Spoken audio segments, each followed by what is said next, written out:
यहाँ शादी का माहौल है। दूल्हा और दुल्हन बहुत खुश है। शादी की रस्म पूरी हो जाती है। दुल्हन कमरे में बैठी है। दूल्हा कमरे में आता है। आज इन दोनों की सुहागरात है। इन दोनों में जो होना था सुहागरात में हो जाता है। सुबह होती है। दूल्हे की माँ किचन में है, चाय बना रही है। माँ अपने बहू मतलब नई नवेली घर की दुल्हन का इंतजार कर रही थी। माँ सबका खाना भी बना लेती है, लेकिन अभी तक दुल्हन नहीं आ रही थी और उसका बेटा भी नहीं आ रहा था। ये बहू अभी तक आई क्यों नहीं? और मेरा बेटा भी कहाँ रह गया?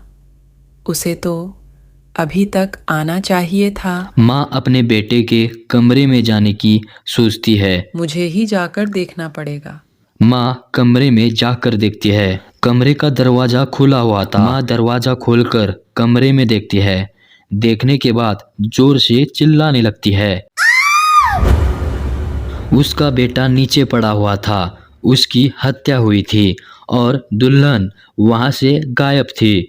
वहां पुलिस आकर छानबीन करती है, लेकिन दूल्हे की हत्या किसने की है समझना असंभव था, क्योंकि दूल्हे के शरीर पर कोई हत्यारे की निशान ही नहीं थी। पुलिस गायब दुल्हन को ढूंढती रहती है, ढूंढने की कोशिश करती है, लेकिन पुलिस भी हत्यारे और दुल्हन को नहीं ढूंढ पाई। पुलिस माँ से पूछताछ करती है।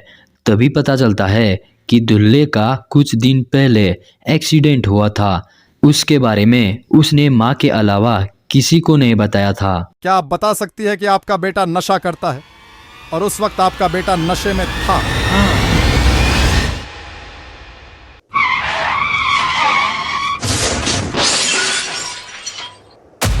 बाप रे, मैंने ये क्या कर दिया?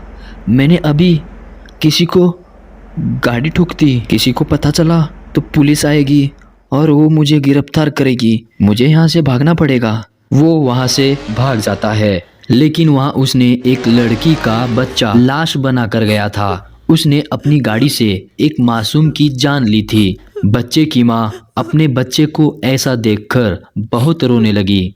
उस माँ ने इसका बदला लेने का सोच लिया था, इसीलिए वो पुलिस के पास चली गई। इसका कोई सबूत है आपके पास? लड़की के पास कोई सबूत नहीं था, इसीलिए पुलिस भी कुछ कर नहीं पाई। लड़की वहां से चली जाती है।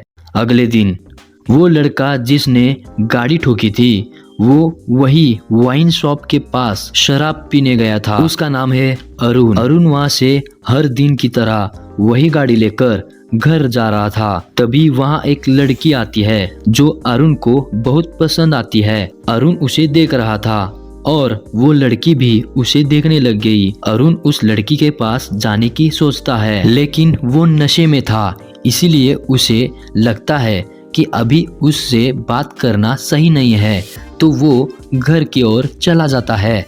अगले दिन अरुण वहां फिर से आता है, लेकिन शराब पीने नहीं बल्कि उस लड़की को देखने आया था। वो लड़की उसी जगह फिर से आती है। अरुण उसके पास चला जाता है और अपने बारे में बताता है।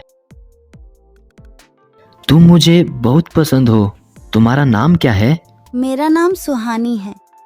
क्या तुम मुझे सच में पसंद करते हो? जी बहुत ज्यादा। क्या तुम मुझसे शादी करोगी? हाँ बिल्कुल, मैं भी तुमसे शादी करने के लिए तैयार हूँ। सुहानी और अरुण की शादी हो जाती है। सुहानी, तुम ये क्या कर रही हो? आगे देखने से पहले आप हमारे मिस्टर देव क्रिएटर यूट्यूब चैनल को सब्सक्राइब नहीं किया है तो अभी सब्सक्राइब करें और बेल आइकॉन को ऑन जरूर करना। मैं यहाँ तुम्हारी दुल्हन नहीं, मौत बनकर आई हूँ। लेकिन सुहानी, ऐसा क्यों कर रही हो? मैंने तुम्हारा क्या बिगाड़ा है? तुम मुझे क्यों मारना चाहती हो? तुम्हें पता है कुछ दिनों पहले तुम नशे में गाड़ी चला रहे थे, तभी तुम्हारी गाड़ी का एक्सीडेंट हुआ था। तब तुम्हारे गाड़ी के नीचे मेरा बच्चा आया था। तुम्हारे वजह से मेरे मासूम बच्चे की जान चली गई है। मैं उसी मासूम बच्चे की माँ हूँ। तुम्हारे लापरवाह की वजह से एक मासूम की जान चली गई। तुमने उस वक्त मदद करने के बजाय तुम वहां से भाग गए। मुझे माफ कर दो सुहानी। सुहानी एक विधवा थी जिसको ससुराल वालों ने घर से निकाल दिया था।